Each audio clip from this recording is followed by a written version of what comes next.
ऋषि मुनियों के बारे में आप लोगों ने बहुत सारे ऋषि मुनियों के बारे में सुना होगा जो महान हुए, परंतु एक ऐसे भी ऋषि हुए जो महाऋषि कहलाए। और उन ऋषियों ने अपने तपोबल से ऐसी शक्तियाँ पाई थी कि 2-3 लोगों को उनके नाम हो गए थे और भगवान उनके सामने नतमस्तक हो गए थे। वो ऋषि ऐसे ऋषि थे जिन्होंने इंद्रासन को छोड़ दिया था। इंद्रासन यानी इंद्र का पद, जो कि इंद्र का पद महान तपोबल से मिलता है। जब सती अनुसुईया से चित्रकूट में भगवान श्री राम, माता सीता और लक्ष्मण मिलकर आगे चलते हैं, तो वो आगे जाते हैं दंडक वन में, और वहाँ पर भगवान श्री राम जब आगे जाते हैं तो एक आश्रम में देखते हैं कि इंद्र वहाँ स्वयं आया हुआ था अपनी अप्सराओं के साथ, और वहाँ एक ऋषि से बात कर रहा था, जो कि ऋषि थे भगवान राम के इंतजार में वह वहाँ रुके हुए थे, और इंद्र क्यों वो लौटा देते हैं, और उनका नाम भगवान सर्वभंग मुनि था। ऐसा पद बहुत कम लोगों को मिलता है और ऐसी शक्तियाँ बहुत कम लोगों को मिलती है जैसी सर्वभंग मुनि को मिली थी, जो कि इंद्र का पद। इंद्र एक ऐसा पद होता है कि जो सभी देवताओं का राजा होता है और वो सभी देवताओं को अपने वश में रखता है। इंद्र का पद ऐसा होता है। इंद्र स्वर्ग का राजा होता है और इस पद के लिए सर्वभंग मुनि को आमंत्रण आया हुआ था, और स्वयं इंद्र अपने रथ से धरती लोक पर सर्वभंग मुनि को लेने आए थे।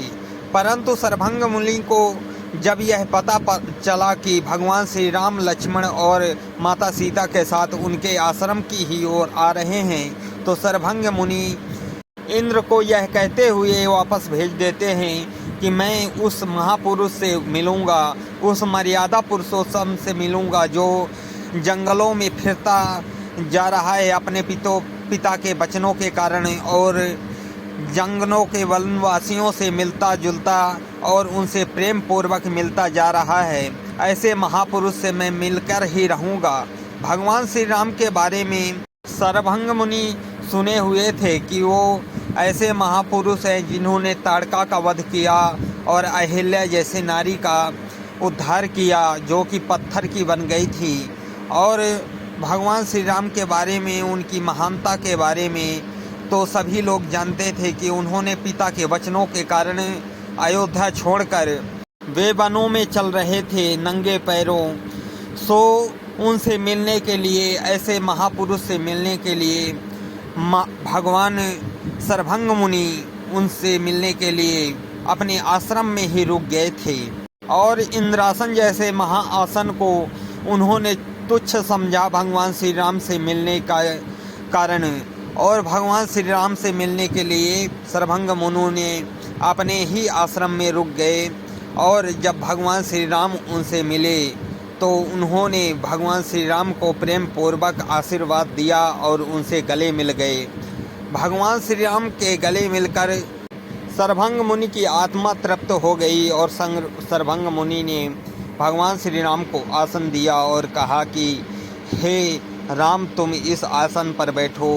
भगवान श्री राम वहाँ पधारते हैं और भगवान श्री राम और सर्वभंग मुनि का मिलन होता है। सर्वभंग मुनि की वार्तालाप और भगवान श्री राम की वार्तालाप होती है। भगवान श्री राम को सर्वभंग मुनि कहते हैं कि हे राम, मैं तुम्हें कुछ देना चाहता हूँ, तुम स्वीकार करो। तब राम ने पूछा कि हे प्रभु, आप क्या मुझे देना चाहते हैं? सर्वभंग मुनि ने कहा कि मैंने जो अपने पुण्य प्रताप से और अपने तपोबल से शक्तियाँ हासिल की है और 3 लोकों को यानी पाया है, सो उन तीनों लोकों को तुम्हें सौंपता हूँ। तब भगवान श्री राम कहते हैं कि हे ऋषि, महर्षि, मैं इन 3 लोकों को आपसे नहीं लूँगा, परंतु उनको देने के लिए आपको बहुत बहुत धन्यवाद। आपने मुझे इस योग्य समझा, इसलिए मैं यह 3 लोक नहीं लूँगा कि इन लोकों को आपने हासिल किया है अपने तपोबल से, और किसी के तपोबल से हासिल की हुई शक्तियों को कोई दूसरा ले तो वह चोर के भांति होता है। जैसे किसी की शक्तियों को वापस ले रहा है वो, इसलिए वह चोर की ही भांति होता है। हे प्रभु, मैं इसलिए आपकी शक्तियाँ नहीं लूँगा। भगवान राम की यह बात सुनकर सर्वभंग मुनि सत सत प्रणाम करते हैं भगवान श्री राम को, और भगवान श्री राम से आज्ञा लेते हैं कि हे राम, मैं अब अपने लोक को जा रहा हूँ, इसलिए मेरा प्रणाम स्वीकार करो।